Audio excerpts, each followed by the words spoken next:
Okay, Aaron, 4 minutes to go. Yeah, don't hassle me. We have 2 shows left. You know, we've all put a lot of effort into the season. We didn't know we'd be so busy, and yet we still cranked it out. And I think that's good, but it doesn't mean that I'm going to skip.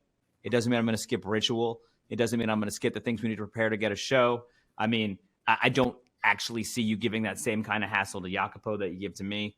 And he's not even doing anything useful. And I'm, of course, as we do before every show, reading from On the Art of the Cinema. You know what you could do, Jacopo, is you could listen. Why don't you listen? Ready? Oh, okay. In editing a film, the linking of shots according to the principles of cause and effect should be managed through various forms and methods derived from real lives and the requirement of the film. Right? I mean, the man lays down a definition of editing that I think is impressive. I'm going to say it again because Eisenstein's ruthless oppression of the insignificant. This is poetry, but sometimes you got to govern in prose. In editing a film, the linking of shots according to the principles of cause and effect should be managed through the various forms and methods derived from the real life and requirements of the film. The forms and methods that are used should certainly be based in logic, but nonetheless, shots should not follow one after another without any interruption in the sequence, simply showing the characters' actions and events without revealing the logic underlying the development and their effect. Right there. That's right. You know, you could really skip the first 2 months of film school when people sort of don't realize that if you're picking up the phone, the next shot doesn't have to be at the same. The phone doesn't have to be at the same level. This is something that takes a long time. It's like babies learning object permanence. A film student has to kind of learn that. Kim Jong-il, he got it right from the beginning. He was there.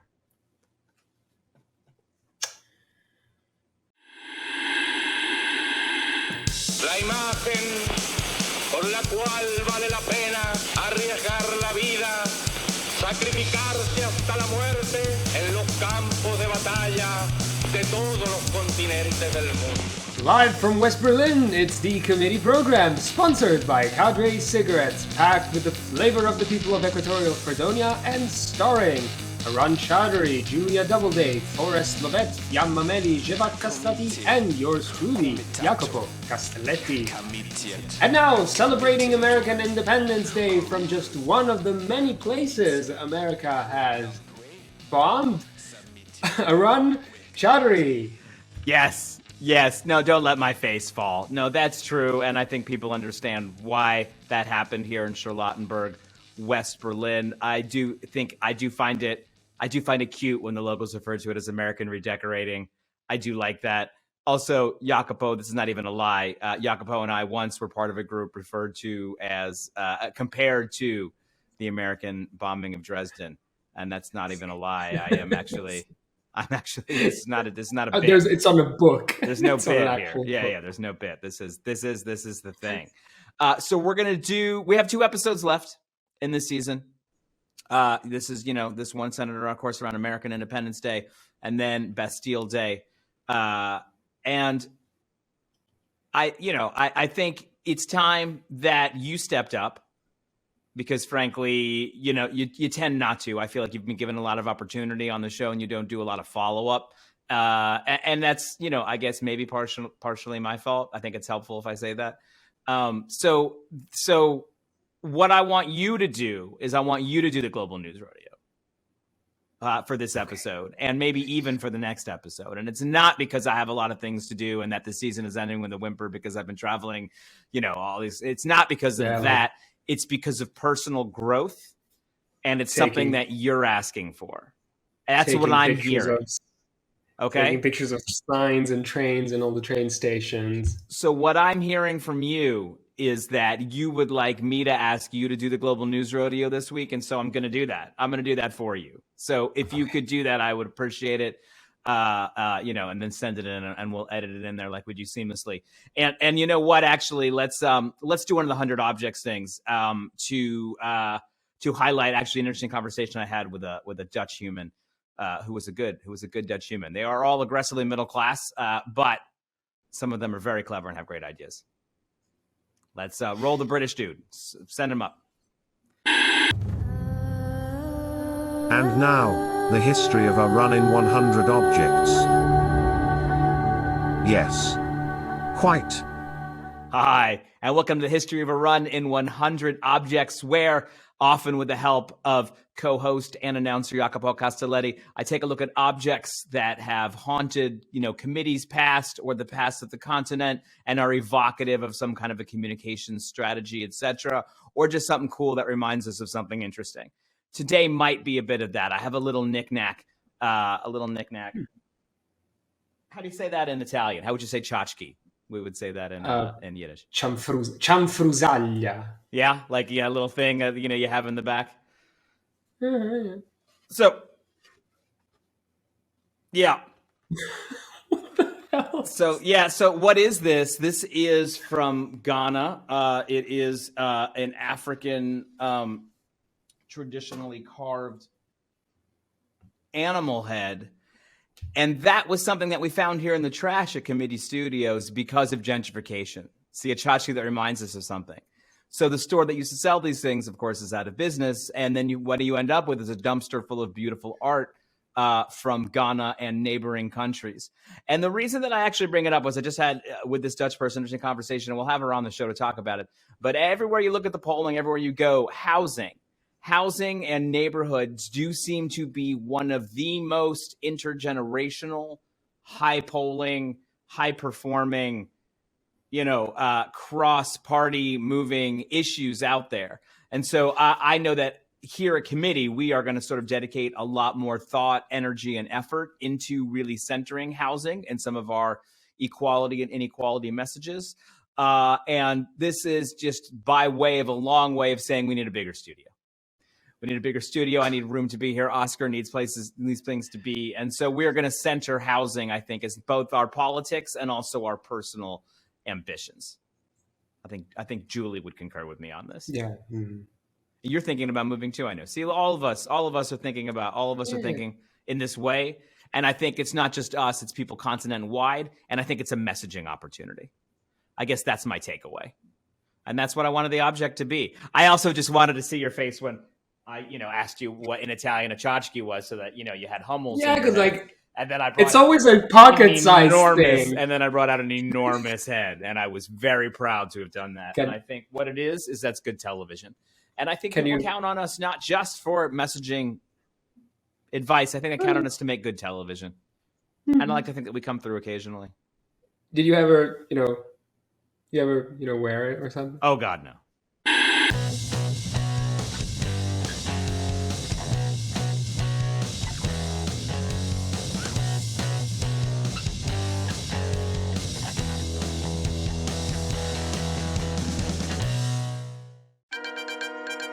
This is the Global News Rodeo with Arun Chowdhury and Forrest, Lovette.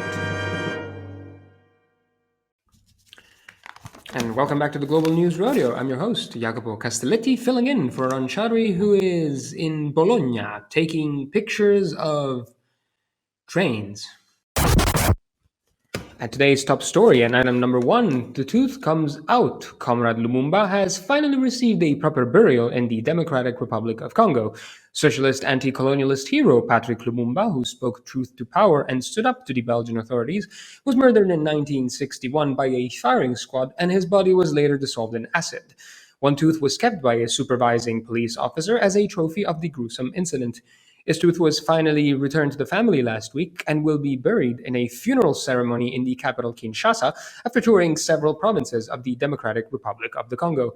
Lumumba was the country's first prime minister and one of the most prominent voices in Africa's anti-colonial movement. Imagine taking a tooth for a trophy. What the hell? Item number 2, Ping's Chinese President Xi Jinping has left mainland China for the first time since the start of the pandemic to come to Hong Kong, marking 25 years since the handover from British rule when the colony was returned to the PRC. President Xi said Hong Kong has risen from the ashes after a series of challenges. China took control of the territory after pro-democracy protests in 2019 and 2020 and has been accused of curtaining Hong Kong's freedoms. Western press also spent some time speculating on the health of President Xi after his absence from the world stage. This led to an interesting news week in which Xi, Putin, and Biden were all accused of hiding health issues from their respective publics. Item number 3, they're all good strikes. In a nod towards pragmatism and justice, Britain's biggest recruitment and hiring companies have asked the UK government to rethink plans to replace striking rail and transport workers with replacement, warning that this would be detrimental to bargaining. We can only see these proposals inflaming strikes, not ending them, said Sarah Thulis, chair of the Recruitment and Employment Confederations. Progressives in the UK have been dismayed to see Keir Starmer's Labour and allies, normally stalwart supporters of organised labour in the UK, stay on the sidelines of this contentious struggle and even paint attending picket lines as being undignified for a government. And last but not least, item number 4, way to go, Joe. President Joe Biden has finally agreed that he would support suspending the Senate filibuster to codify abortion rights established in Roe v. Wade. Disqualified comments are unclear as to the future of the filibuster itself on other issues, but was rare support for reforming this procedural hurdle that has stymied Senate Democrats from making the Roe decision federal law. If the filibuster gets in the way, like with voting rights, we provide an exception for this, Biden said. We require an exception of the filibuster for this action. Again, this wording leaves the future of the filibuster in doubt, neither promising to enforce it nor sending it into the dustbin of history. And that was everything for tonight. Thanks for tuning in with the Global News Rodeo. And now, the polling channel.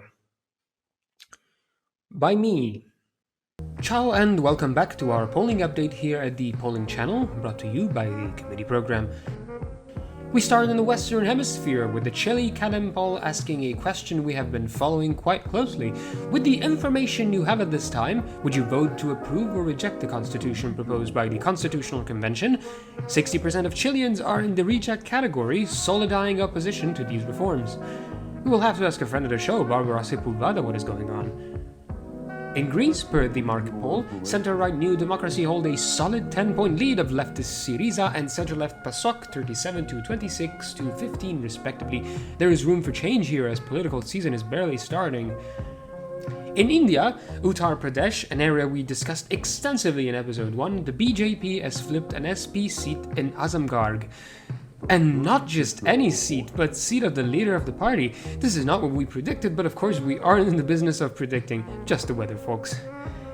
Back in the Americas, Argentina looks poised to be an onion in the pink wave's ointment, with the center-right clocking at 40%, a full 15 points ahead of the FDT Argentina's center-left per Synopsis poll.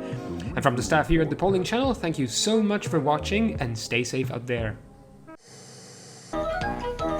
Ти диви, Парасю, що Катерина витворяє. Чоловіки до неї, як бджоли на мед злітають. Кажуть, що вона приворотне зілля чоловікам підсипає. То не зілля, то майонез. Я вас випасила. На й тобі ж до свого старого теж випробую. Господи, що це робить цей ця туди? Миколо, а ти куди? Ух, як же ж вона казала? Моє нез. Смакота. Торчин продукт. It's on that. Offending someone with the Flintstones. How would that work? Why would someone be offended by the Flintstones? You remember like the Freemasons hat they used to have? Like the The Noble Order of the Bison or whatever they were. The Order Bison. Yeah, is that offensive to an American? Not really. I think we know that stuff is silly. I don't think that we would take that if there was a character in a movie that did that, we wouldn't take offense to it as like an American thing. And I actually think that kind of, I mean, obviously that world has been lost a bit, but this kind of Elks Moose Society, you know, Rocky and Bullwinkle, like they, you know, this kind of sort of 1950s take on what a secret society could be. Cocktail party cartoons. Yeah, it's good stuff. It's good stuff.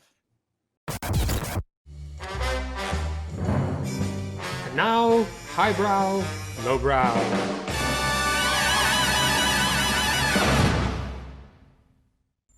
Hi, welcome back to the committee program. I'm your host, Arun Chaudhary, joined by co-host Julia Doubleday in our third edition of Highbrow, Lowbrow, a segment in which we explore a theme both in high culture and in pop culture, in popular culture, and discuss how those things compare and contrast and how the messaging interweaves and how Julie doesn't like whatever I pick. That's usually also what we kind of end up discussing. We have been flipping back and forth. I do think that this time it's the highbrow that goes first. And so for highbrow, we actually have Chac, the Rain God. Chac the Rain God, which is 1975 film from Chile. It is actually the director's only film, which is something I really love. This was one story that he wanted to tell. It is about an indigenous tribe in Chiapas, Mexico, who are hoping that there will be a rainfall. And I tied it into our theme that Julia suggested of apocalypse with this kind of idea of environmental apocalypse.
I think what's interesting about the film, before we hear how Julie reacted to it, is that it is an observational film. So it's a lot of watching real tribes folks doing this. So they are non-actors. It's very observational.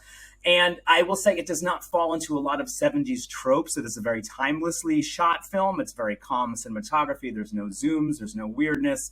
The music gets occasionally electronic, but it is not sort of aggressive in that way. And so through their own stories and in their own terms, we sort of encounter a very properly indigenous story about needing things to rain. And it definitely does not come across as a Hollywood film in this fact that it is so observational. Julie, what's jumped out to you from the film, and do you think it tied in well with the idea first of apocalypse? What jumped out to me is that I was very hungover this morning and I had to watch this film. in the last 2 hours. I did not understand it. I was very bored. I know that I'm the ugly American, but you know what? That is my role on the show. So I'm fulfilling all of my contractual obligations. Fuck this movie. I don't understand what the fuck happened. Fuck this movie. Now you explain it. I would say that it again is trying to tell a story in the way that actually these indigenous folks would have told the story. So it is based on the story structure of the way that they tell this traditional story that the tribes people do, and is trying to really put you in an immersive situation where you're not just watching a story about Native people, but you're actually watching a story with Native people. And I think that that's the aim of the director. And some of that... Are you saying I'm problematic? No, I'm not saying you're problematic. And I think you have every right to be as hungover as you need to be. And when I said, look, audience, dear listeners, dear watchers, Julia did register some displeasure with it. And I said, if you feel like you've gotten it, you can stop watching. And that wasn't kindness from me. That was actually echoing Don Fredrickson, my cinema studies teacher in undergrad, who did say, his principle was that you only have to watch a movie for as long as you think you get it. And he was saying this in relationship to a lot of the Andy Warhol films where it's like 12 hours of the Empire State Building or like somebody eating an apple or something. It's like at some point you get it. But I think it is a really valuable thing together. You are allowed to engage with cinema on your own terms. You don't have to finish your meal. You don't have, and if you felt like you couldn't, that is your observation of this film, that it was unwatchable after, minute 60 or whatever. What I do worry about, and what I worry about for people of your generation, that was a big wind up, right? Is that being bored felt like conflict for you and not an invitation to dig in deeper and to sort of experience the film in a different way. It felt like, if I can put words in your mouth, it felt like a problem that needed to be dealt with. Why isn't there enough happening in the way that I expect it to happen? I think the film plays with that very deliberately in wanting you to sort of disarm yourself and observe what is happening and feel the anxiety and feel the spiritual need these people have. It needs to rain or they will all die. And it's sort of a very impending sense of apocalypse that threads through the whole thing. That anxiety. Okay, well, first of all, your interpretation of apocalypse was very broad because I was expecting the whole world to actually end. So this is their world, and you also will remember that the Mayan civilization, in a similar place, although that is not this story, right? This story would be post Mayan kind of reconfigurations, but that actually the Mayan Empire did break apart for environmental reasons. They did not take care of their environment and actually sort of produce themselves out of existence. So you are dealing with a population of people who think actually, probably, dare I say it, in more realistic terms about what an environmental apocalypse looks like than we do in the Western industrialized world, where if it snows once a year, we decide that climate change is probably fake. There is, I think, even in this sort of slow storytelling, that idea that apocalypse isn't the White House blowing up. We're going to watch Independence Day next, so that's why I'm alluding to that necessarily, but is a more gnawing, aching process that maybe is more familiar to the apocalypse that we will face. Every generation has its own apocalypse, right? Like I'm Gen X, and so to us, it is sort of Independence Day, right? Like it's a sudden catastrophic destruction from the sky, and it's very clean. I feel like for folks younger, and you tell me, the idea of the zombie apocalypse would never occur to us. Like, oh my God, you have to have skills and survive. No. Apocalypse is about being annihilated in a flash of light. You don't have to hang around and starve to death. That sounds terrible. And I do think that there's maybe even a more accurate understanding of apocalypse, maybe because millennials and Gen Z are actually faced with apocalypse more than Gen X was, that apocalypse takes a long time and is sort of horrible and aching and gnawing. Yes, I agree. I agree with all that. Kind of like the use of non-actors. Did you like that, or did that bother you?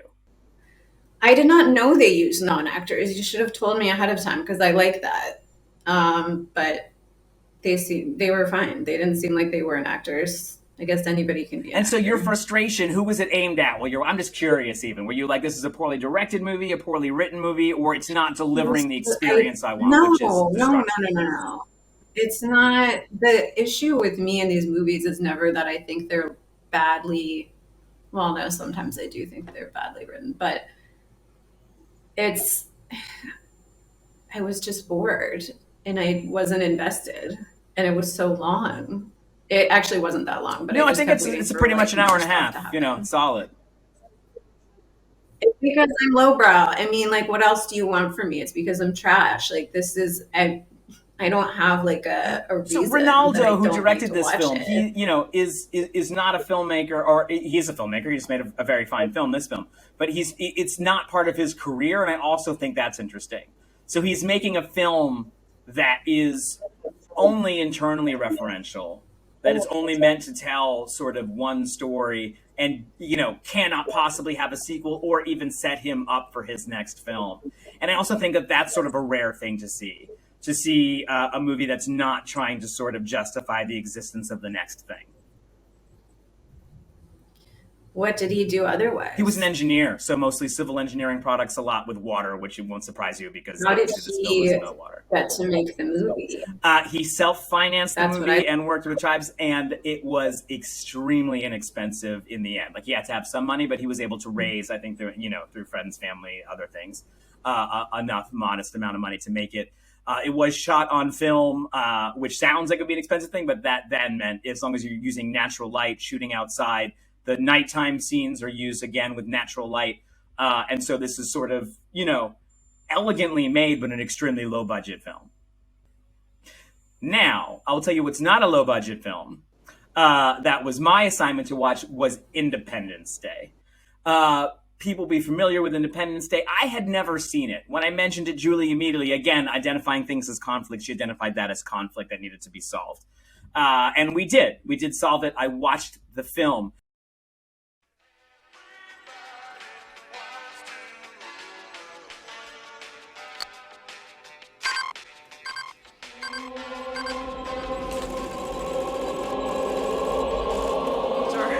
I think you should listen to this. This better not be another damn Russian spy job. Boys from air traffic red say the skies are clear. It's the real thing. A radio signal from another world.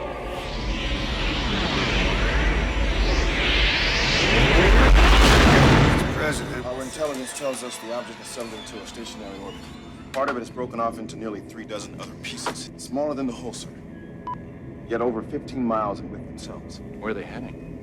They should be entering our atmosphere within the next 25 minutes.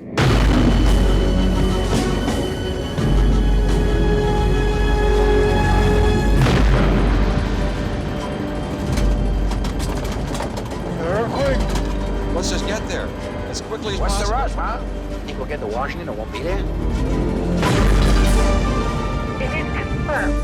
The unexplained phenomenon is headed for Moscow. It's like a chess. First, they're positioning their pieces using this one signal to synchronize their efforts. And then what? Checkmate. I really don't think they flew 90 billion light years to start a fight.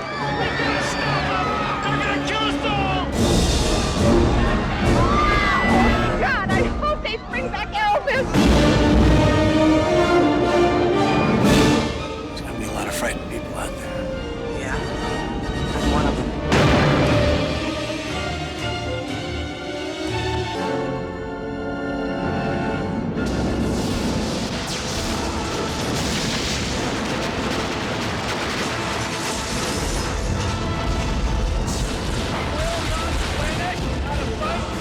Today, we celebrate our Independence Day.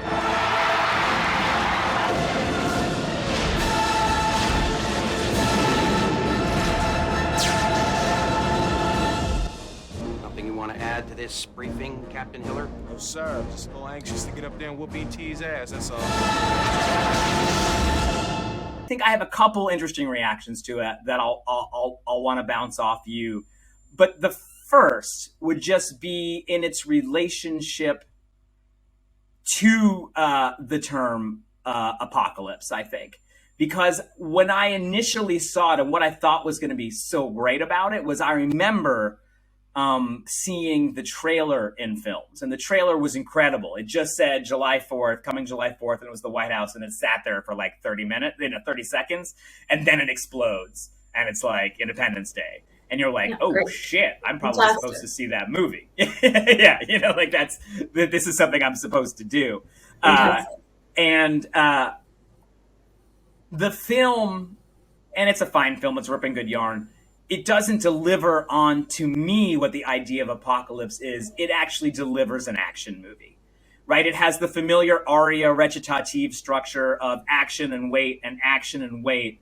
Well, to me, apocalypse has to be that gnawing, impending, constant, getting worse, getting worse. What I felt happened was much more of a conventional action film or war movie, where you have moments of solidarity or whatever inside of action sequences in which battle takes place, right? I will say logically, it didn't totally occur to me why the aliens would have to wait and not just destroy everything. Like, why wait on your way to Houston? Why not blow everything up on your way there? Why not just destroy the country instead of just like they had a very carefully choreographed plan. Yeah, I mean, they obviously had good central planning. Listen, they got the biggest cities first, then they were going to the smaller cities, and then they were going to ultimately do the ground invasion to get everybody that was left over. It was a very good, they had a military strategy. They didn't need to stop at every podunk town along the way and waste their massive space laser. The technology to me seemed very unevenly placed, where it's like it takes them all this time to reset, yet they can just within seconds annihilate things. It's like they should have just been annihilating things, and I thought that would have been more interesting in terms of apocalypse. About that alien technology. No, of course not. But I'm talking about the plot. I'm talking about the plot serving a theme, I think, right? Is it a war movie? And it was so similar to Mars Attacks, which I know came out later, and I know was based in a card game or whatever bullshit, but I actually sometimes forgot. I was like, where's Woody Harrelson's character? And I was like, oh, wait a minute. Mars Attacks is a satire. He's in the other movie. It's like a satire of it. Yes, and that's sort of the point, right? It's almost like someone felt, it's like, that is exactly what I felt, where it's like, this felt like a send-up of a World War II movie, almost in the way that, not even Mars Attacks, but what's the film I'm thinking of? Starship Troopers kind of really delves into sort of being this satirical war movie, except that everyone wasn't in on the joke, right? It felt like they were making a joke and everyone wasn't totally in on it, in terms of this kind of, are we being satirical? Are we not being satirical? Like, Will Smith's character, really was just sort of John Wayne, but black and in the film, it was like sort of, there was no attachment to things. It was like people played their role. And in a way, I think it's like sort of, it models this movie rather than kind of the classic apocalypse movie, kind of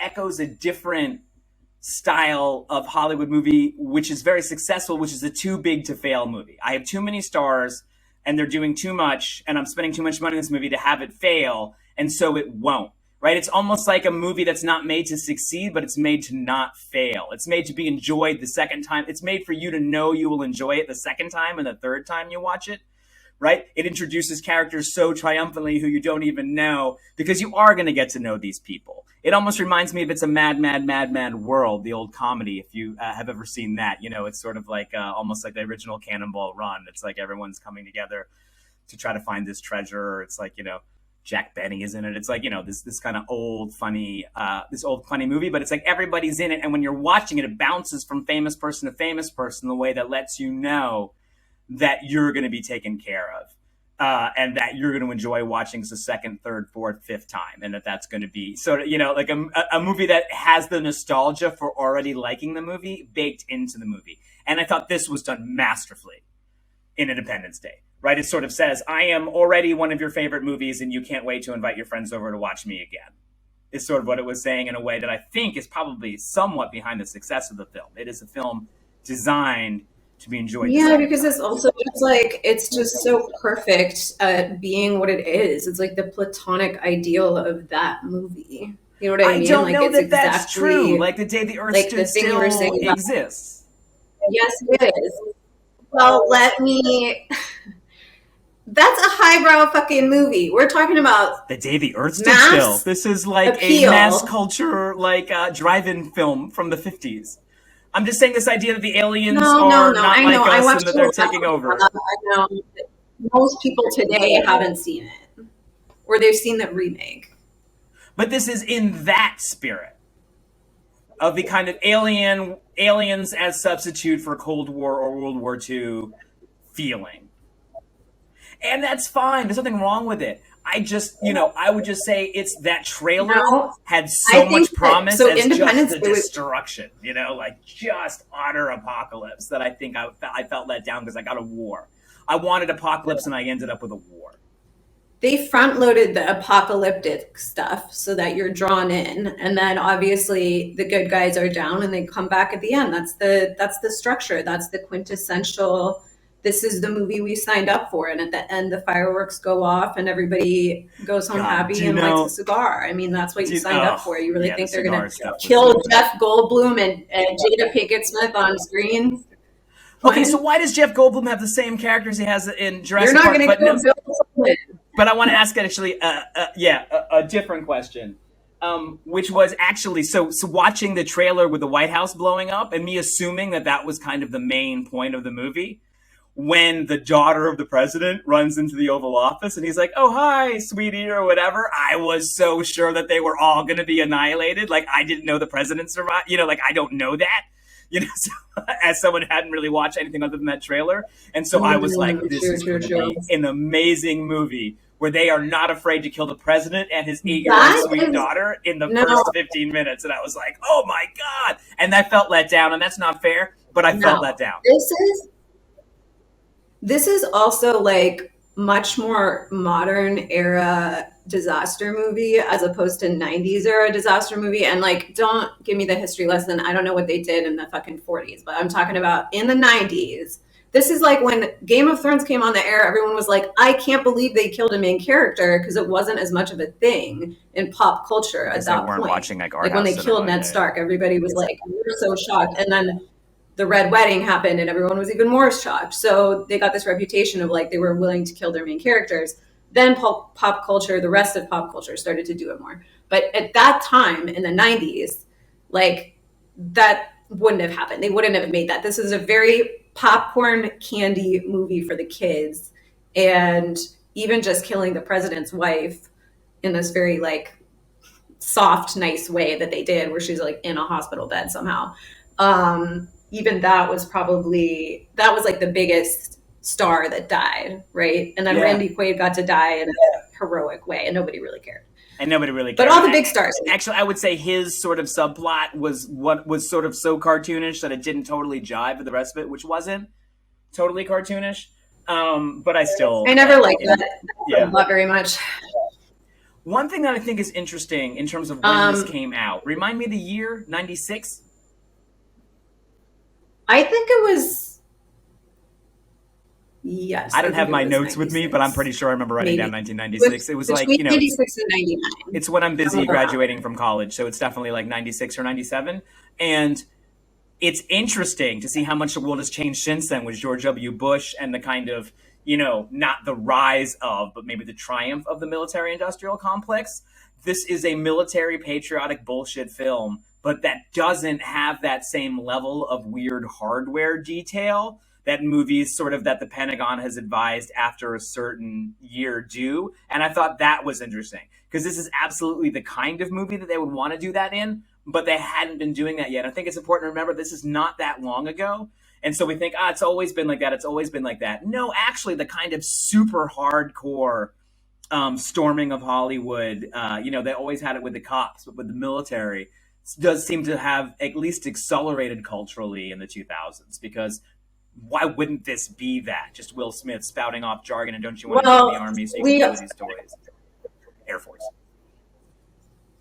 Since 9/11, we have a cultural psychology of being under attack and under siege.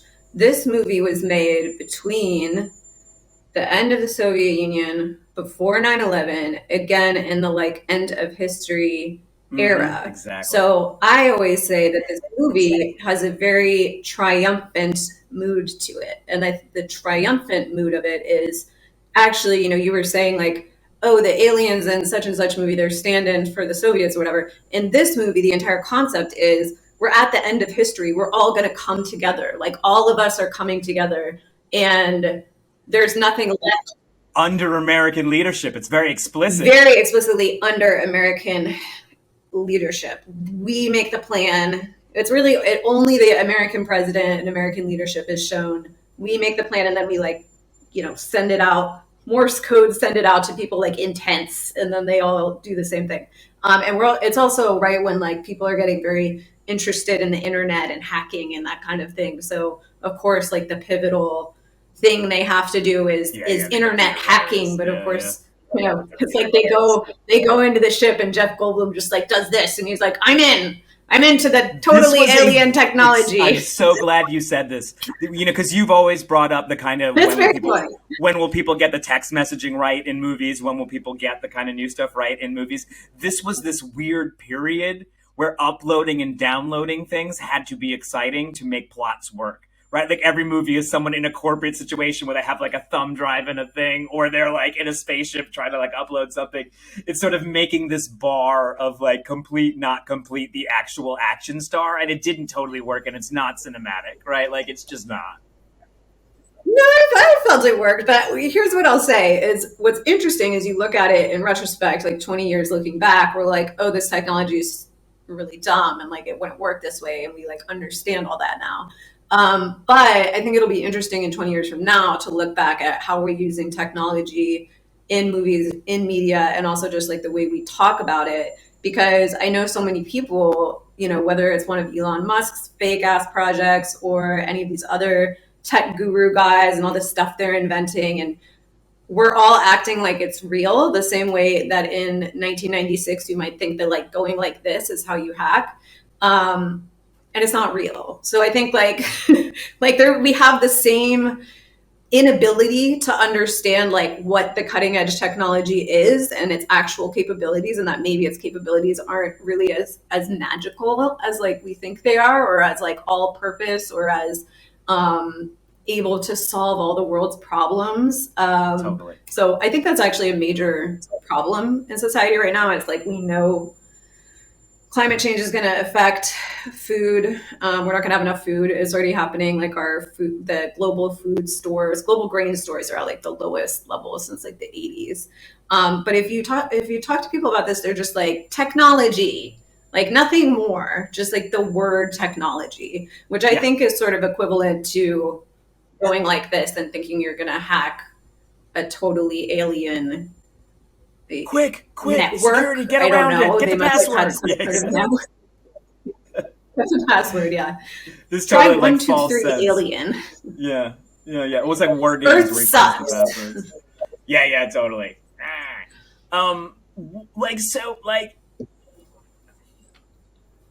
The art house movie about Apocalypse Now that is about climate change in a realistic, smart way, to me would feel a bit like Chac the Rain God, in that it would be people feeling anxiety but not knowing that it's not the White House blowing up, though. It's like a little less, a little more, a little God, we're not really going to make it, and I wonder if, in this, and you were speaking eloquently to this the other day when you were decrying the kind of infantilism of Marvel movies, which of course is just music to my heart, and every time you want to sing that song, I will listen.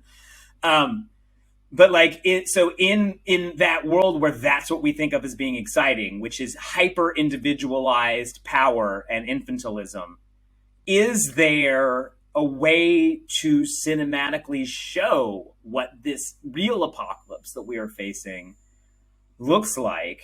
And to me, Hollywood doesn't have that, and the art house kind of ones do, right? Like that Perfect Climate Change movie is not that stupid Al Gore documentary, right? And it's also not The Day After or whatever, like, Frozen, New York, whatever it is. It's none of those, right? It's something that's more gnawing. That's another classic era disaster movie.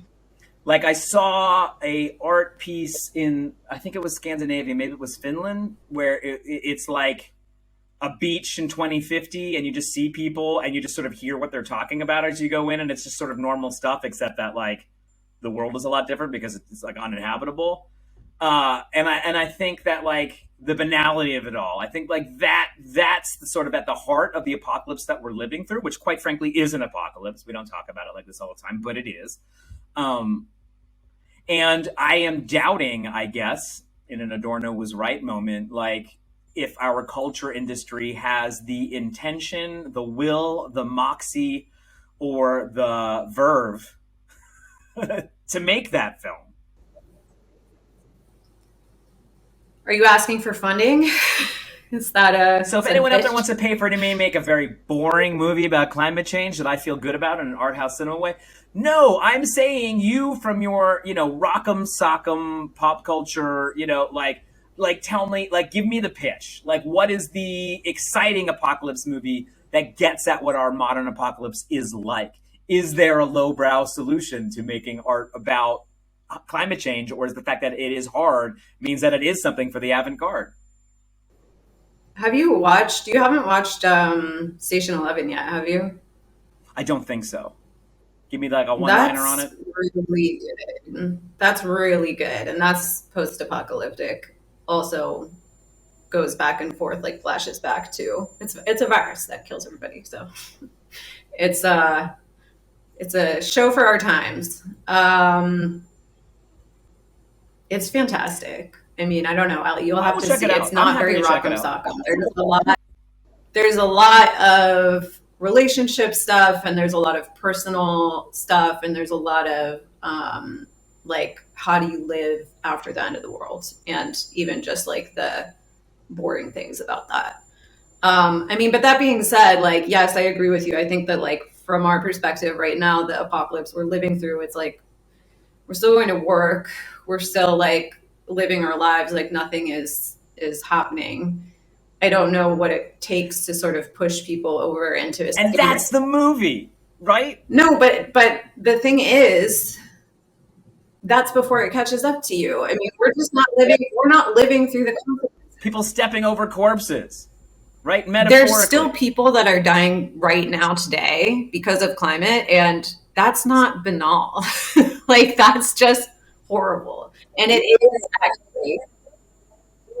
No, but the idea, but the idea that metaphorically we just step over their corpses on our way to do whatever is what I'm getting at, right? The fact that like we as Western society who are out there driving our cars do our things. I'm saying we are sort of. You want to make a movie about the Western denialism. I don't have the movie written yet. But like.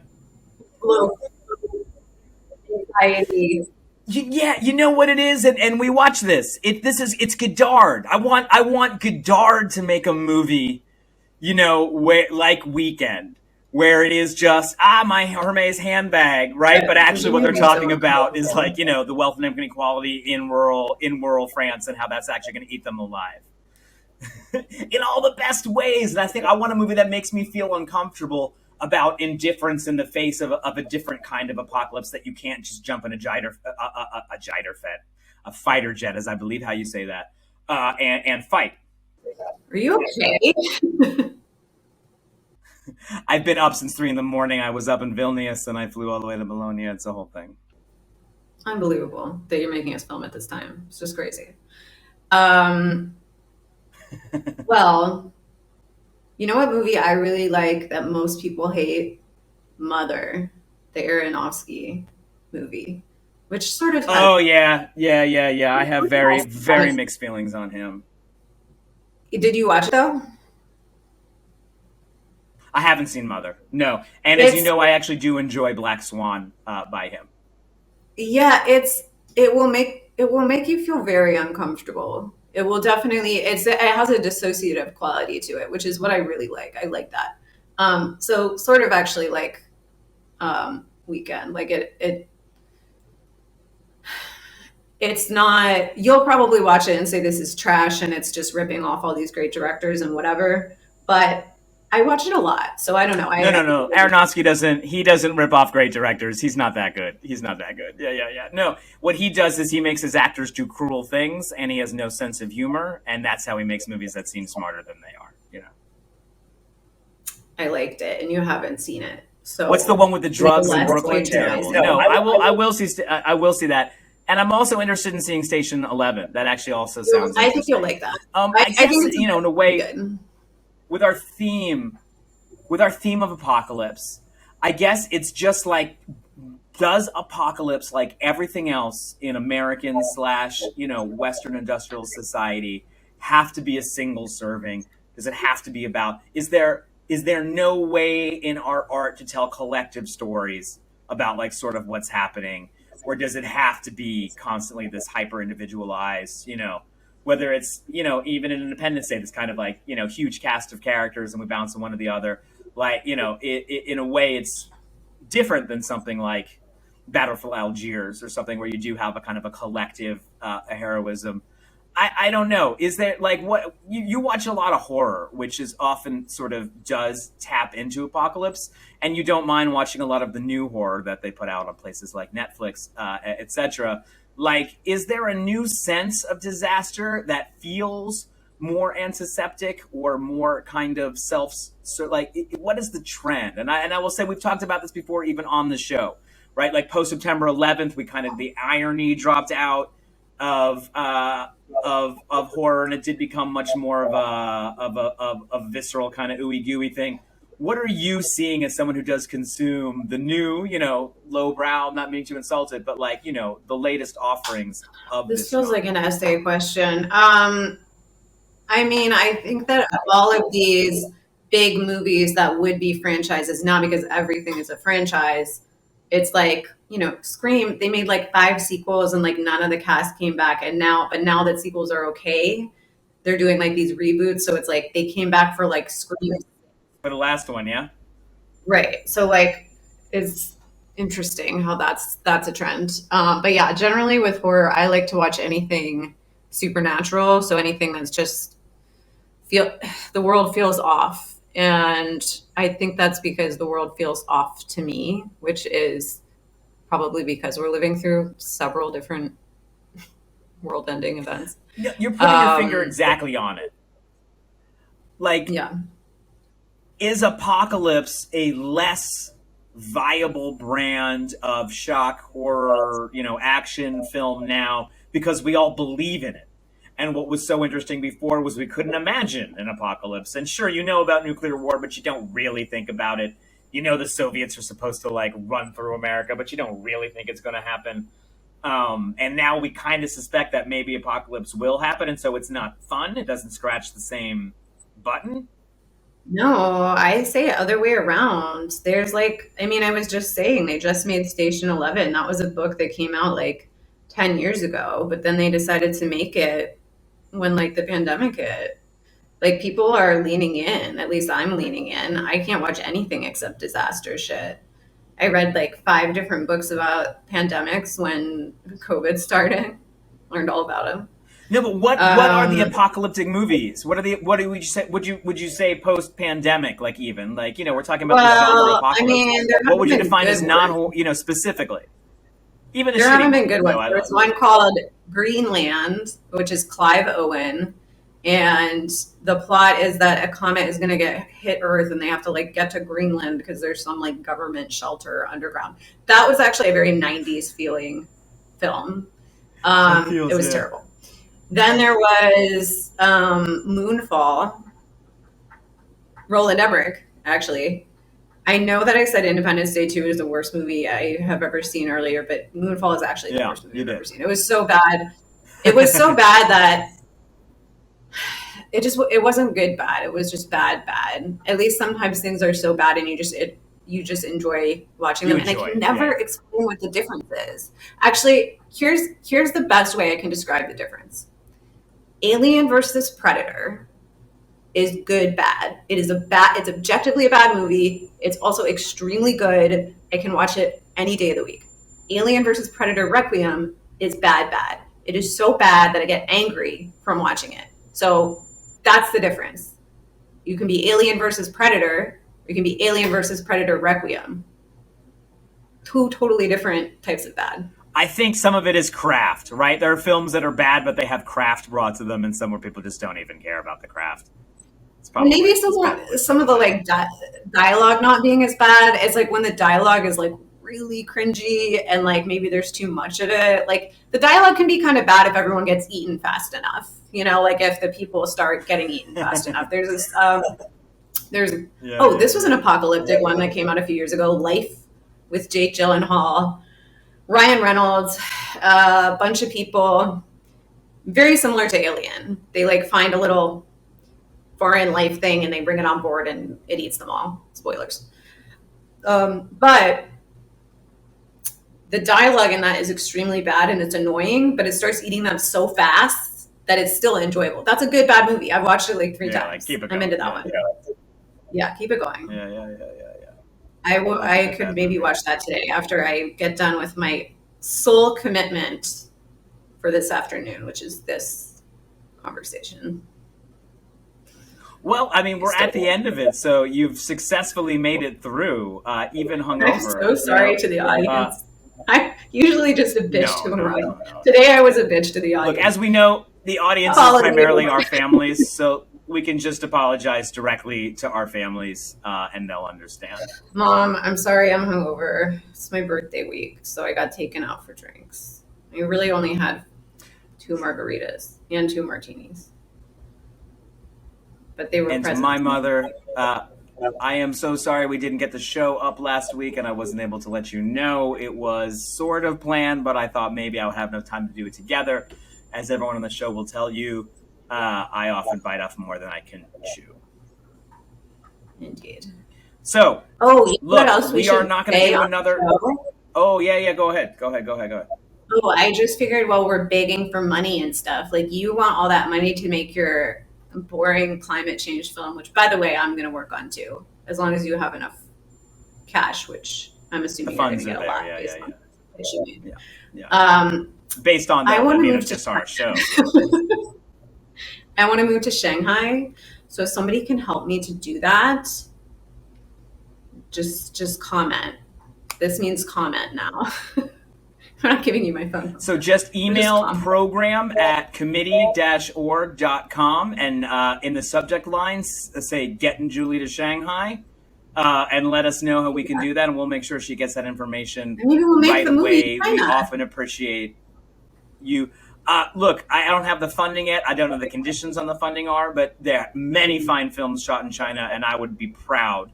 Especially like in some of the like super northwestern locations where it's really interesting landscapes. I think we could do a good job there. We will stream that. I think our movie is going to be excellent. We don't mind. We'll do it. Americans are doing it. We'll help you. We'll do it. We know how to do it. It's our expertise.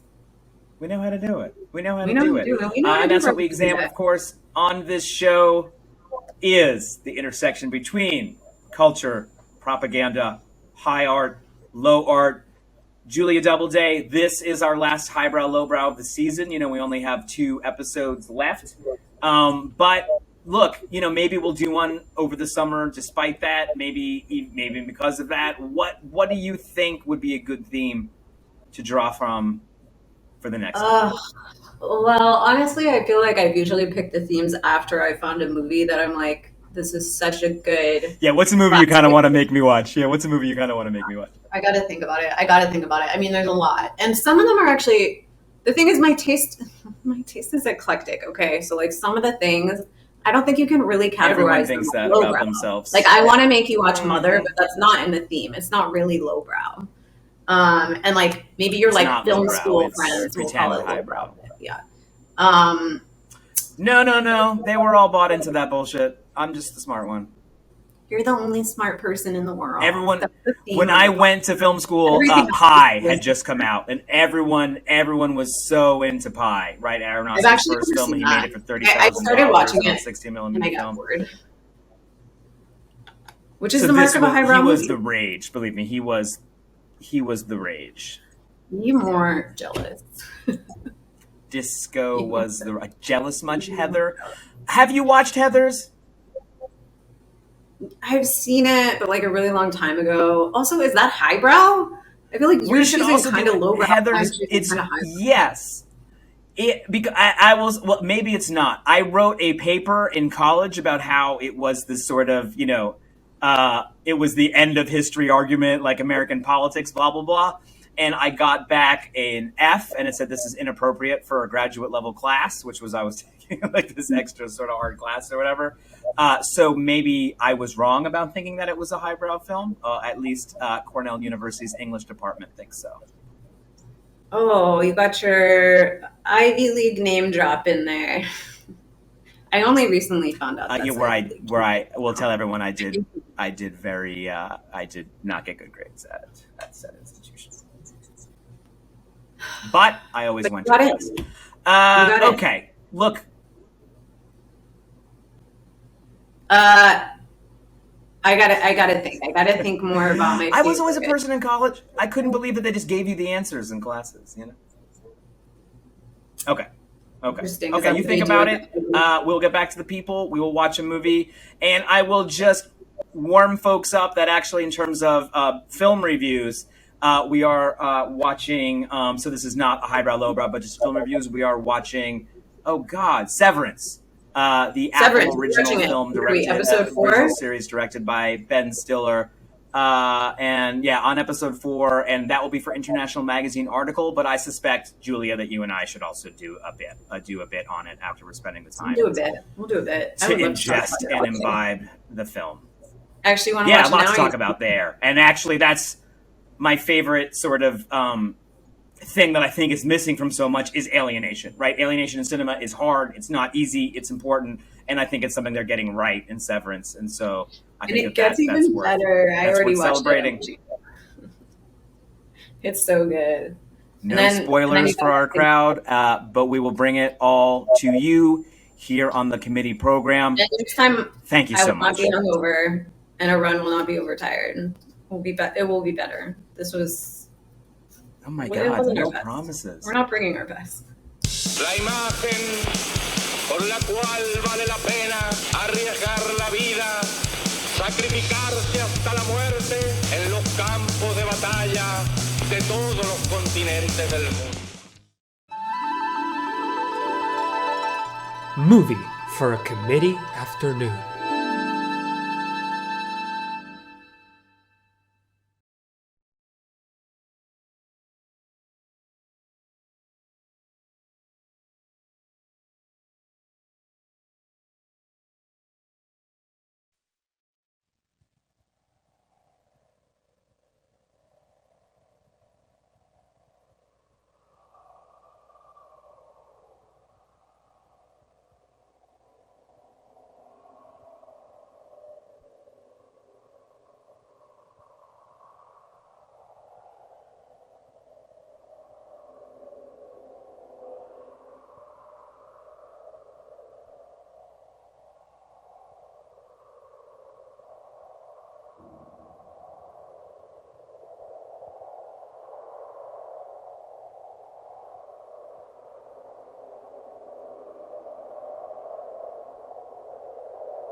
مالك يشتغل وش بنجي قلل هاي تشتغل تا يشتغلش كين هالبا ما ملكوتك شامليكو هاي تشتغل طيب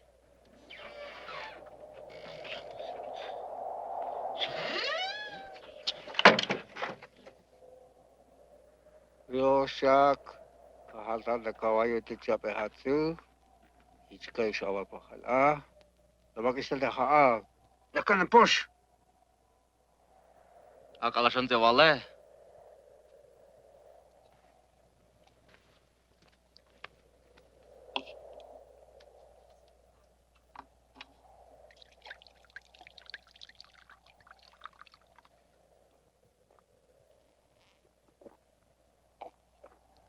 Bien, Madonna.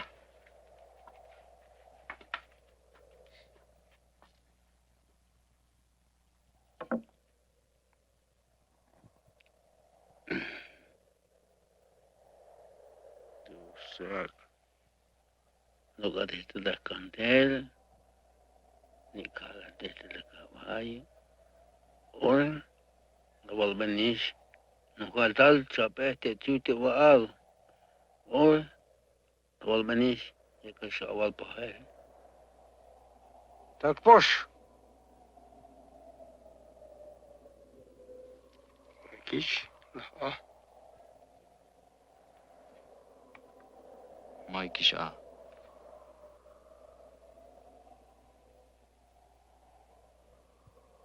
Hişivay geka.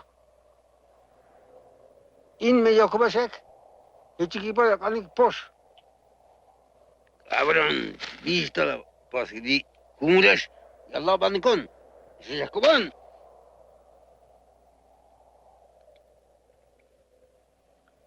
Malay chisanta de chila.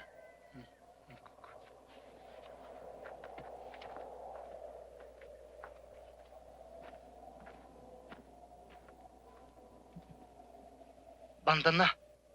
مش بالنتناي. Baija the push. مش بتطلعوني بوشي. Xhevat. طب انت يلا تنش وين اسمع مش بتطلعوني ببوش تنش. وين تنك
أطلع واكشت ليه؟ يبقى أشوف توب أنت يلا قابوي. توب أنش أنت تبى حكايات أنت وناس طلع ولي حالي يلا احكي ويا كيفك أبوي أنت هنا وين أنت مش شايف يا جماعة بوش لك يشتغلش كمان. وش يلا ما أي تحت ما أبا ما تيك على كي مش تلشت خالق وش شوان شي يا ما يجي أبا طبيعي. ما تيك هو بنشش أنا كيف بوش لك. لا طبعا. أي شيء لا ويش أي ما يشتغل خالق ويا هذا شيء بس إيجا كي طلع شلا واي.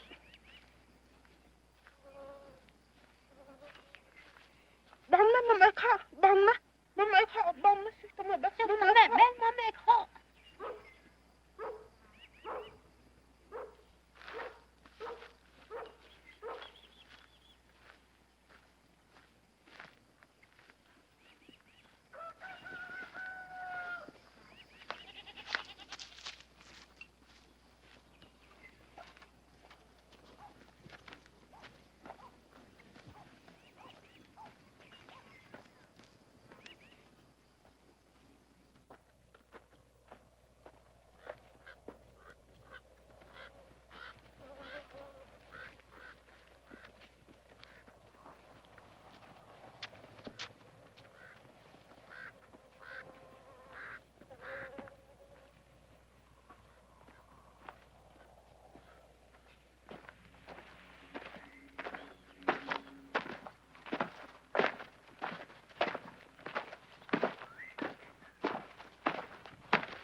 Bala next hol, ich bena shileme kinal, sahu bena shileme chulchan, magnatik bis vendela meto. شامل اشکاخو لاهل یشتال می چامل می بیداش بنده جوجانه حالت یشتال ته پوشیلا یشتال چاباهو کیس یوموتیکس توسوتیک Ay basta poşil, makanisha, ilavi altik aslahin ben, olişçeli mete kal vuhay.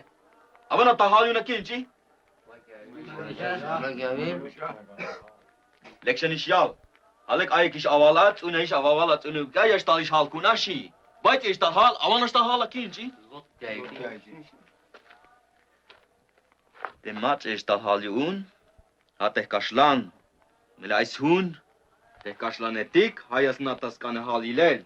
Mashavil pisi aitas hunil te bitigutil, eşyal tahal, biore yek aval, ahiş nakatik tas huni yuni. Ila bildi ante metat ketke, mashavi mahkala yak avaş yak çiko mahel yun, kaşan magma yicho tavente hun, ishtal hal. Melesa melete magmatos naitas kanal tahala, toylah istis marjalım toyemike. Ayto kayo, ayto bakuşuk tul. Ayto nişiçka taye. İşnevaniş atoniş kayo tulte mamal, Zasna das kanal tahal tahamal. İshtal hıs ansuk çuçumut, ente ishtal tahal yun. Akşama kavga taye. Akşama makan. Baba akşama ediyorlar boş toyem. Makan akşama şun. Nas kane hal. Abal chikanat. On chikanon. Aya pasmantar. Magona pasmantar. Aba shuta us kanat kwel. Tala wan tak taye.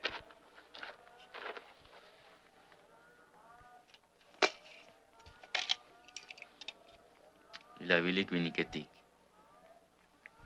Takubul kinal. Hani. Esmel zataltea. Xhvat julchan yunte. Yilikatik alalastalde hala. Just pasistgalte antikirsan metik takubul kinal. Pahal sopini.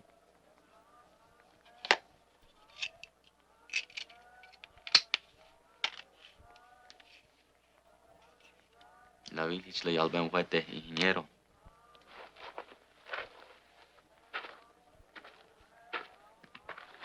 Min kut kishatlte. Dikutik. Anash yeshlamlesh. Ya kushavotanik, ya nuka majik, hajkal beshbi.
Hiç de antivanımı he. Ay. Allah. Düşür hospilte. Ay. Lamal yuni. Lamal da balamila. Bayata. Ma boş kopu. Maş ayan. Ma bas nas tolkina. Mas nas kaporios. Mas na. Hiç naş ayt da balamila. Или не варёшь то стол. Толкастика-то стол. Тал слахель, тал шаме. Тал те искал. Ha. Balamila ha. Mai kutiltiki şiyatik biti ayotiki şanta balamila. Kah kutal çamel, kah kutal lahel. Git eltiki bu biti patil alnikan biti. Kah kutal tahyal çamel tah lahel tik tah çamel tik. Ay kayo hun mamal. Teş ayan. Teta hamal. Yaş tabete ilesi tek kuşuruyoruz. Yoniwan solemisistgel ayık haş vakittar tal nuante halyun. Bindis bilta vinike. Maş kabe bisbil. May başa vay bisbil. Ma kiluşa vay bisbil. Hana şunte. Mani baha akçameluk? May bata akçamele hana işte yun merib. Yer bitiştal ha al. Bun lek bun. İnte ya kuka sobela hoş bavik bela. Vah kapetan. Skopusukte, kushiro shtal haliun, shtal haliun.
Ate Shibakutalo Kamanak. Vanilla. Apali.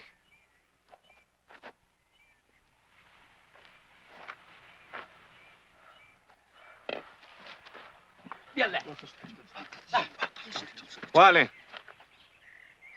Kishmak ata palle wayane. Bashka tuklik yola. Aka tuklika su tiktu hundu stali.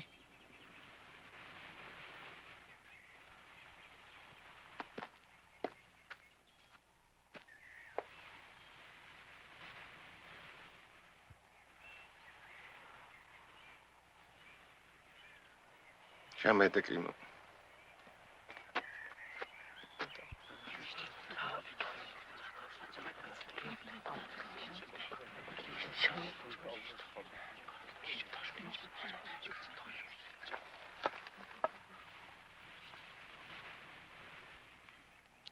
Mamme chun hotike.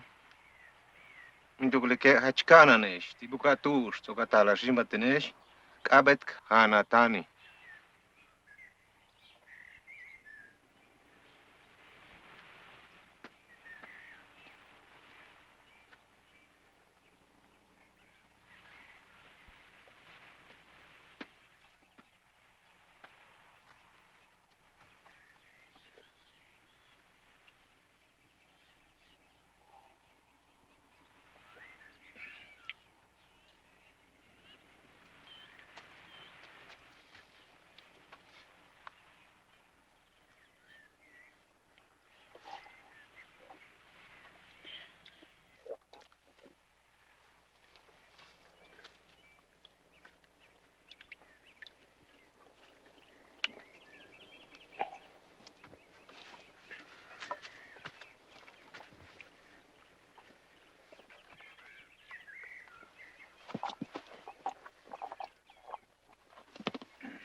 Bishak awak kasih ke?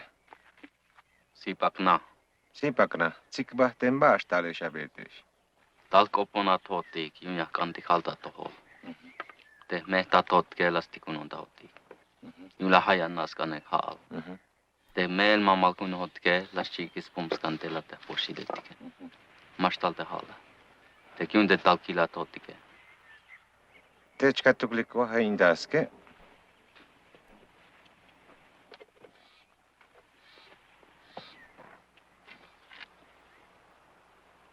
Te bialte mehta totke, juniwani sitchaltika. Te hajan nataskanel te haale. Jacopo na, takunin siya bukulog ta kikat bayas wa ilote siya ote ya kat kilka mahtan hotek to bun bayal kat kamahtan. Mina diktembol.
Tonesh fulah kahone.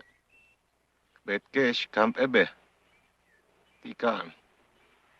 Tlaklon eshe. Katkesh. Tiunchak. Tumenchake. Yanutasik tonja. Techkan kuchke hao.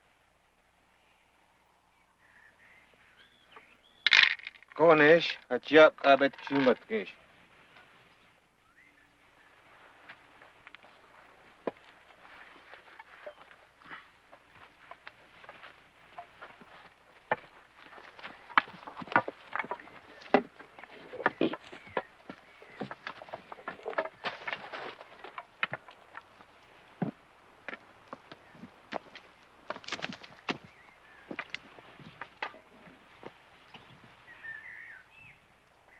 Meli. Ma, tela.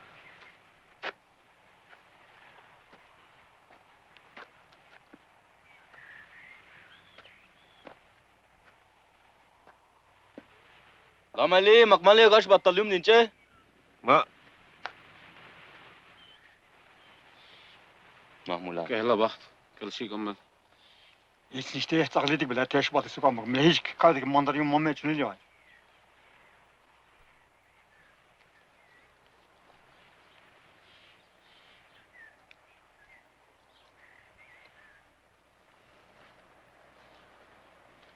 Dai, kuriksa.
Mishtuna chembe ni mit kahal hachche uchi milech bishabe chanto hawol keshbe yo hachleng utstint ambeyo meishanten chanto hiwa kustuntech bishachembe chanto hawol sha malo beyo hachki makimole ginka ikesh beyo nka tune ka bisenesh tia in vilano hoche bisas konesh tu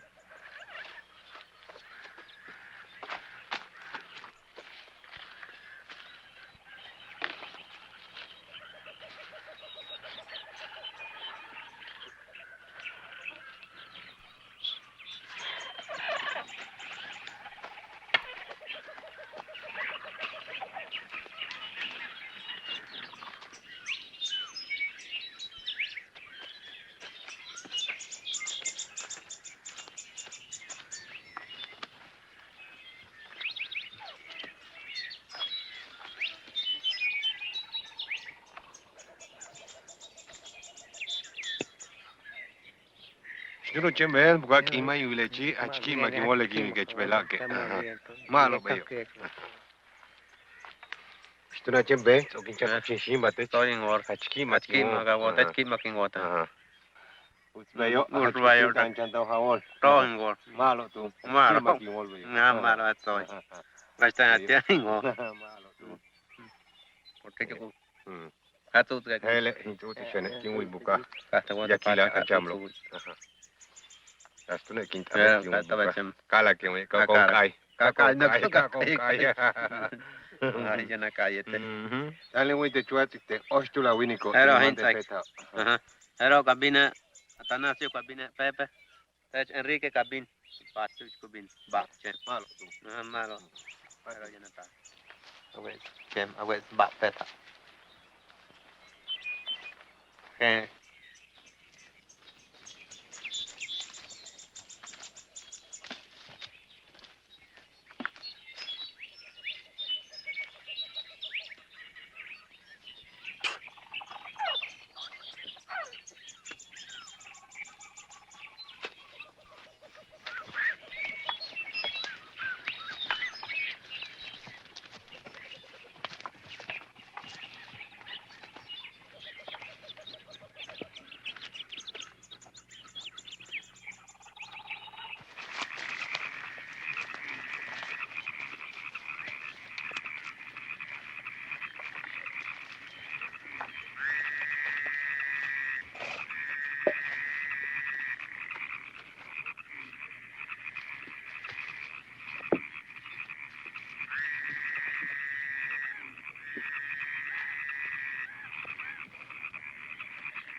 Mante Xhevat.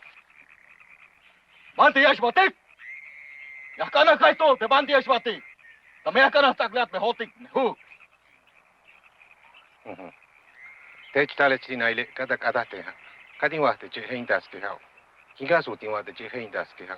Basula ka kata hote. Ya nas to te skot hikata na hote. Yuya kanba chabanta luma hote ya kanta hal. Ahora, ya vi cómo le quilta tetkil, más cala me to, más quilta me le caslo otga. Bash yuchle te tato kultiten. Le tiha kyuchlo. Wakat kaintas te chehao. Bash kabeten iten tanile. Kaina kato kultiten. Wamina to kultiten ma talak asten kinwantech. Le ha kinwaitech. Konesh chai hao mish balula kabetin waitech. Fiamma tequila.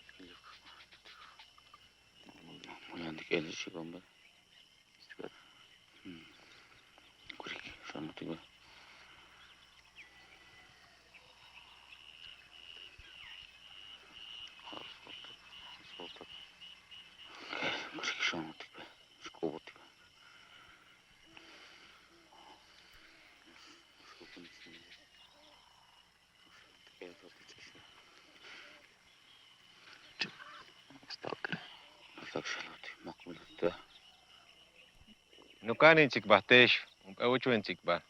Unapu yesh balanque. Eli kahian chaho, tinupeli mama. Biuk ababo.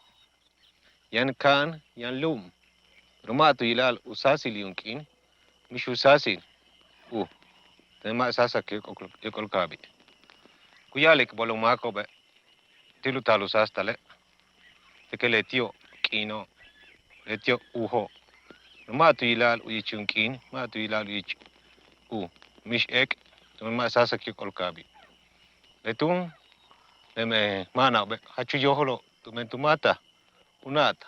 Animas utata ilo. Vino ichmitnalka kimo be. Uk apuho. Letio be. Hach lalang ahnato. Yetelu serbatane. Kulu sik uyalak ikash. Yetelu yake kut anik tulakalu chichikash. Hach pasho.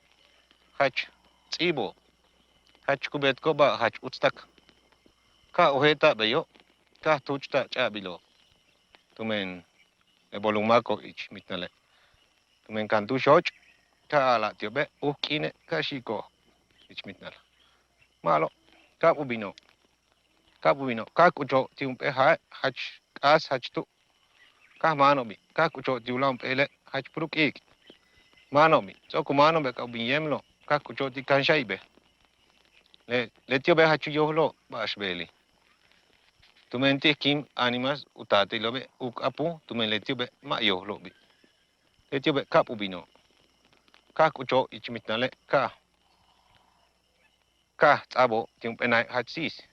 Okole ka tsabo tiulam penahe hach prukak manobi okole ka masabo tiumpe nahe hach ichnuku chakbolo manobi oku manobe ka hach puhe emako ichmitnale ka binukato tiu no hochobe bishkunu kinsilo le manabo ka talobe ka tubeto eno hochkak ka tu tokobi ka patu bakele ka tu mushoti tunich ka tu biso te ichle en hoch ha tushkutule ha telo takaba takana bisabi butuno hokine kaka ilabo dikumanobi un kachuinik tulakine kaka hokobe kabino tekai hach otsilo hach tutu yumehenoko kapu pasho uyo to ukayo palo kubetko hach utak ilibin tenemakobo katu yale makobe masho tunemehe manaba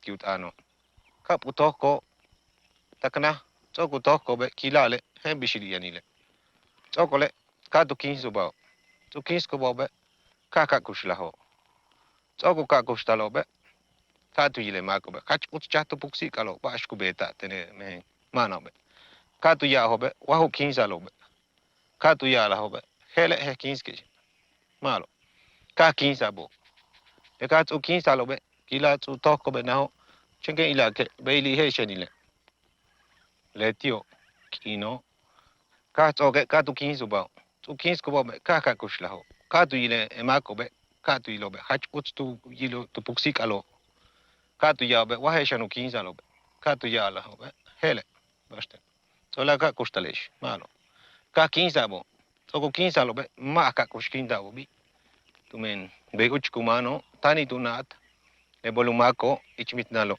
ka yancha tune uyako be mashuka bao untule be uch kuyandalu sataluna kano ka sasi chahlum Meli kuyantan unak balin Itsikvatiteshi uchmensikpalo. Utiayu nohoch. Yete chicha.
Leha yang waya umamaha.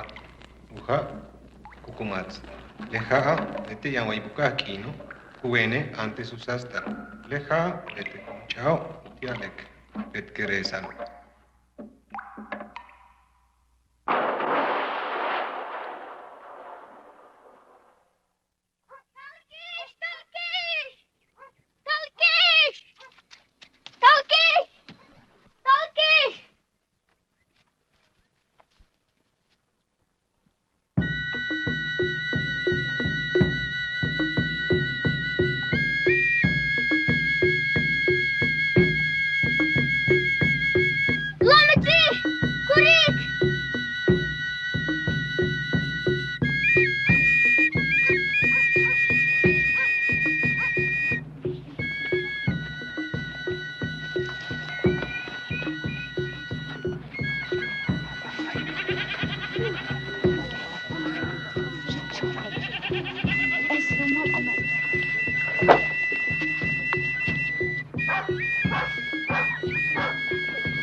Bantu ildi mamalan.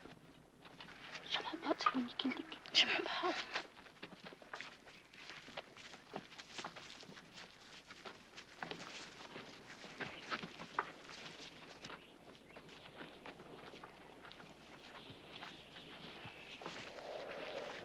Şuna bat mikilik. Şuna bat.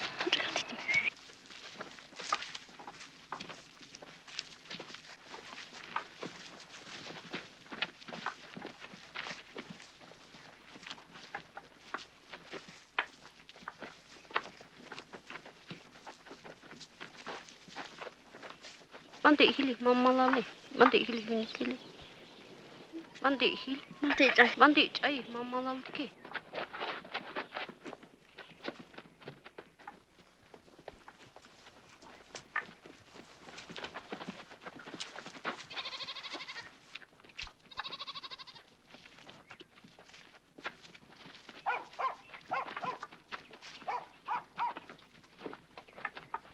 Kahanat Jacopo, Bishubetko, a colelo, le balce, utiak resalonesho.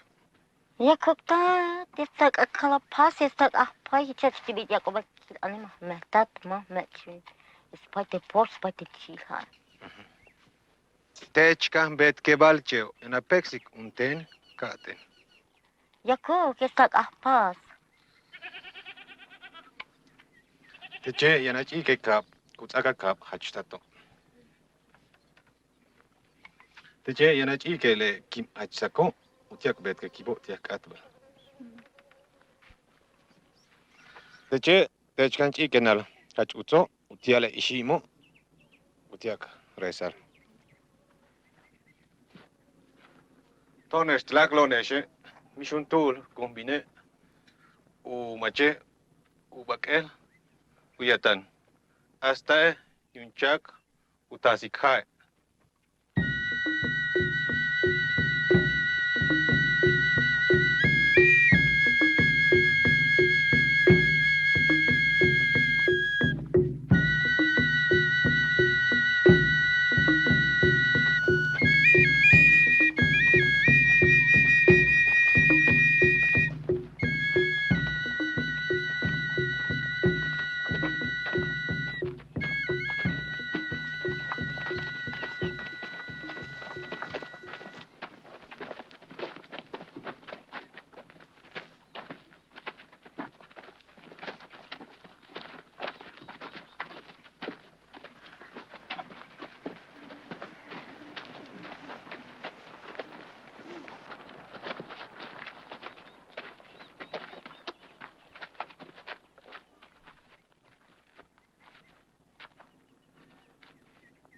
Wae waiku elek ako utialek resalonesho. Teche techkan kanant kik ako.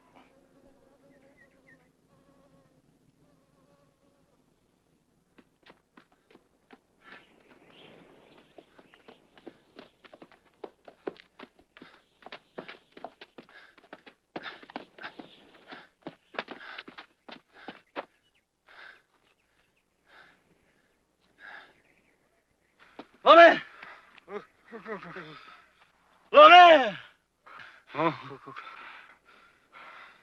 Bandage!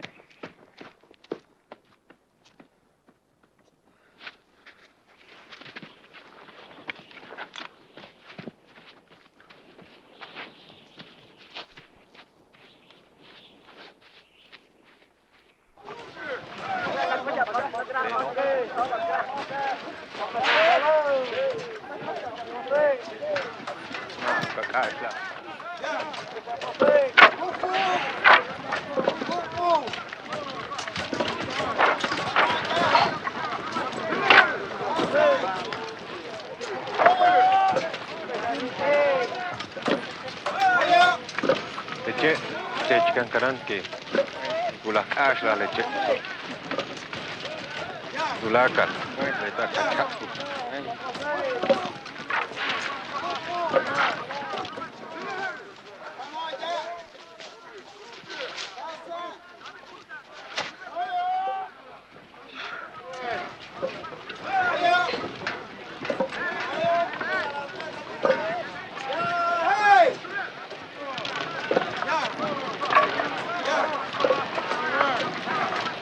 Malo beyo.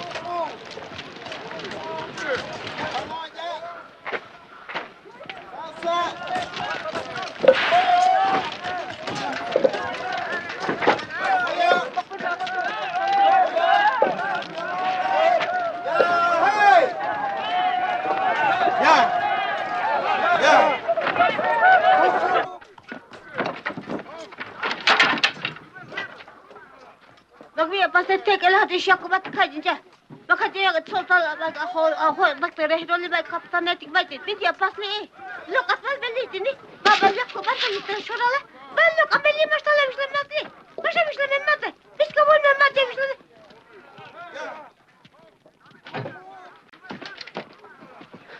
لما بنش بس بكتك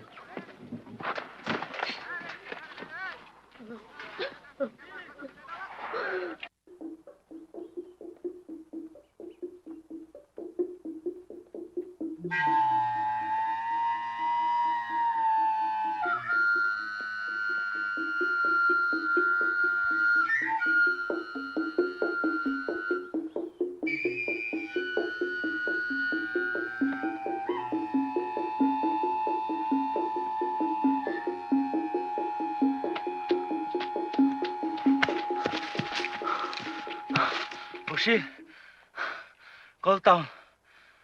Vokola koltan poshi. Vokola koltan. Maskuatis, batis uletik.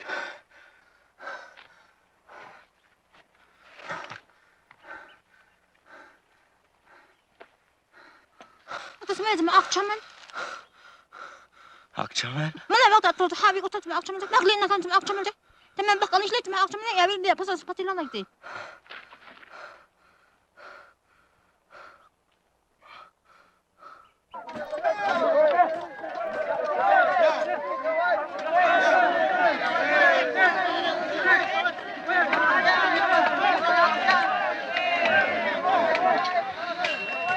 Malo beyo. Pistilo bon lahello. Tano tulako.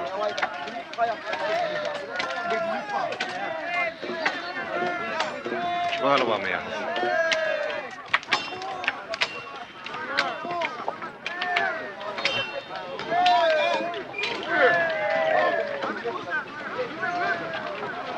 Malo.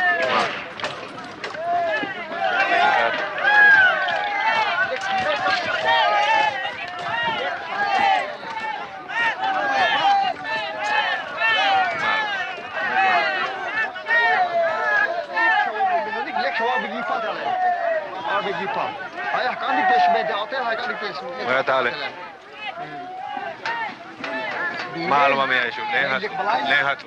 Lele lo utialu la bono tulaka. Bueno.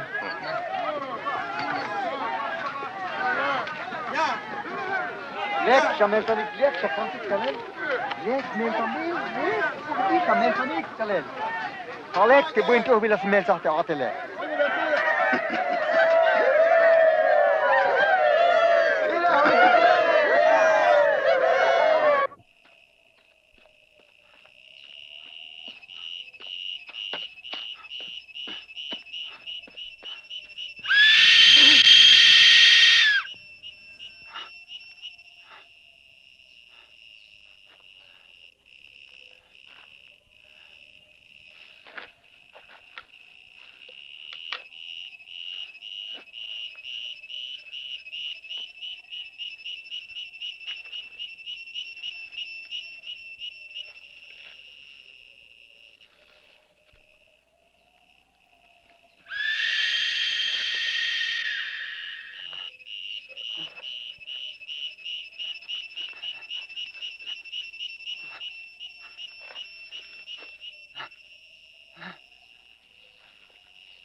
Syawal, bawa ayat kecil ya.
Shancha taste? Shancha taste Shiba?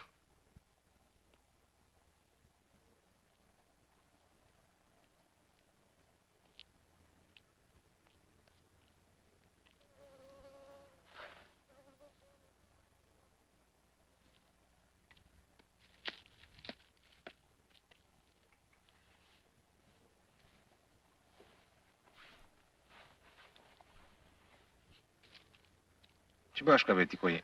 Alugar ikna lek ako benishe.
Forrest pun kabar kulit antayiginar tu.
Hostes kundat kulunit ang dayikinar.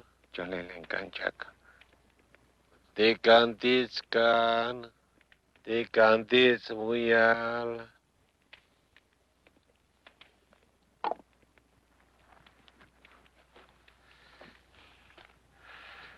Chac mauntal. Hasta ichi oshbek in utalha.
Perhaps.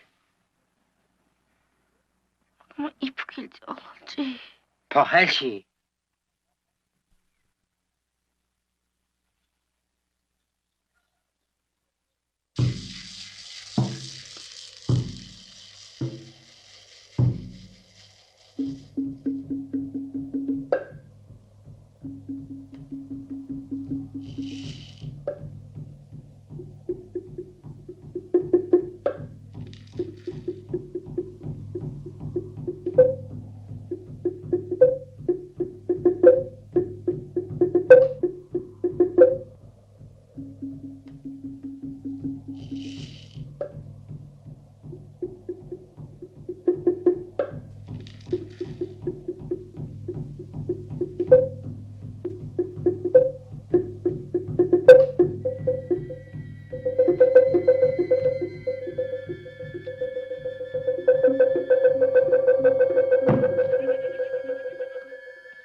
Biilel tehcamel mamaltatti. Biilel. Gut. Estivan. Mano es nervón.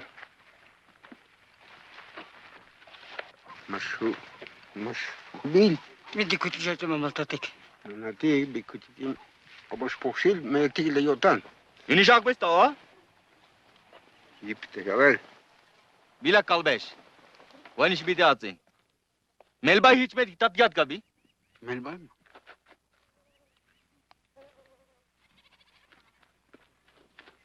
تجالا سيجو موهالي تجالا سيجو توهالي كأهلنا يكسيتا تبقى أولاد ورahuli sakil alamina أولادك إنلا وفيت مناس دخلت على جنت بيتل أنتي واتك ما هنجيج أنتي واتك يا واي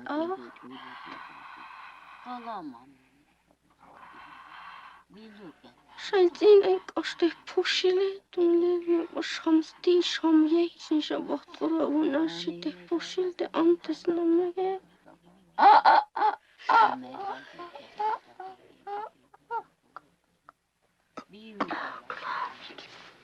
أنت مكاكة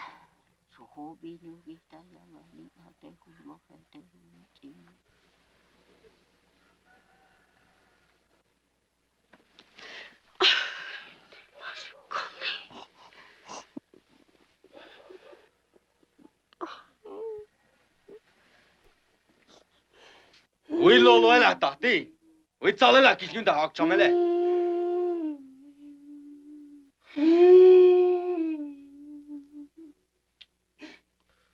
ديك لاشني جان اسنا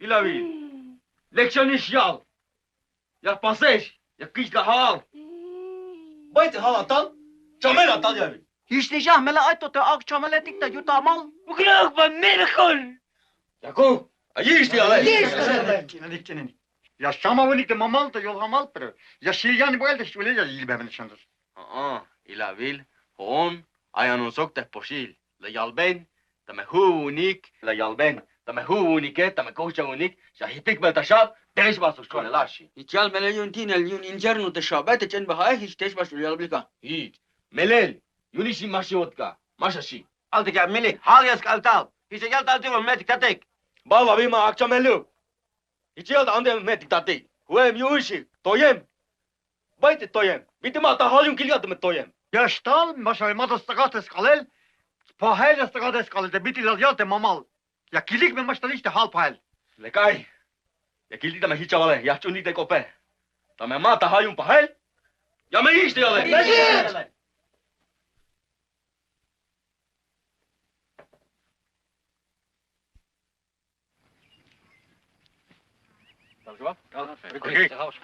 بريك شمالي الله ما نباي يا كسيني تحلمتك انت قال كبه رجعها سنة يشتغل يقول باجي حال أو حال كينجي كيفك إنك كلي ملنجا هذا شو بنا جلدتك جابيلي كوركيك كوريك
Hayat Kuchman! Mabakal.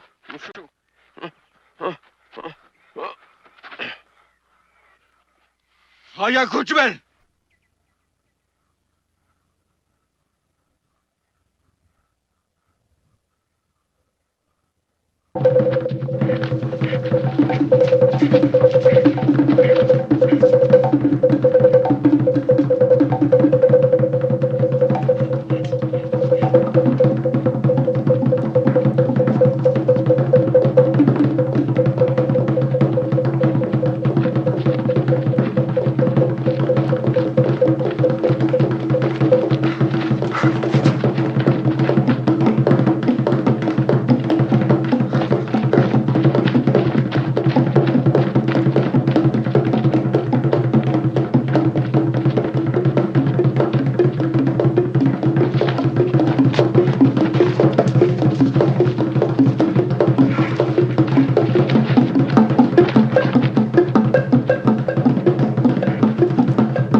Hayat sakikta.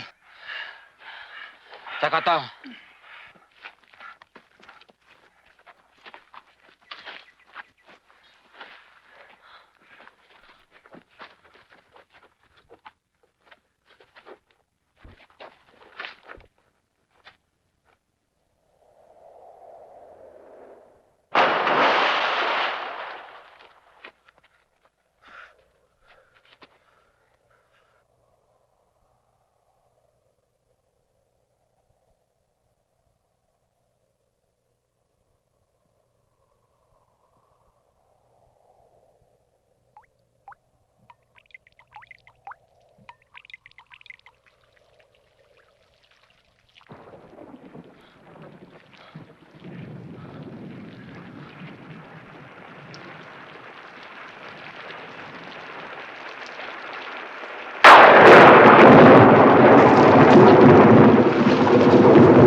Thanks so much for tuning into the committee program. We know you have many options when it comes to content consumption, and we appreciate your attention to this new season with new episodes on Sundays at 4 p.m. Eastern Standard Time and at 10 p.m. Central European Time.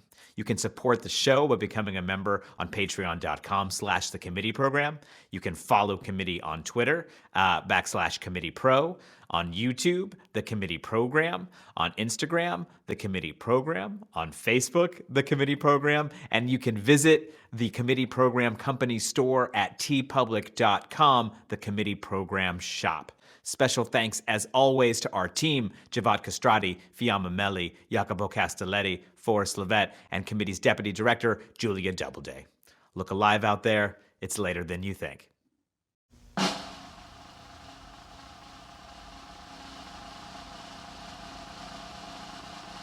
It's the end of our broadcast day. Thanks for listening.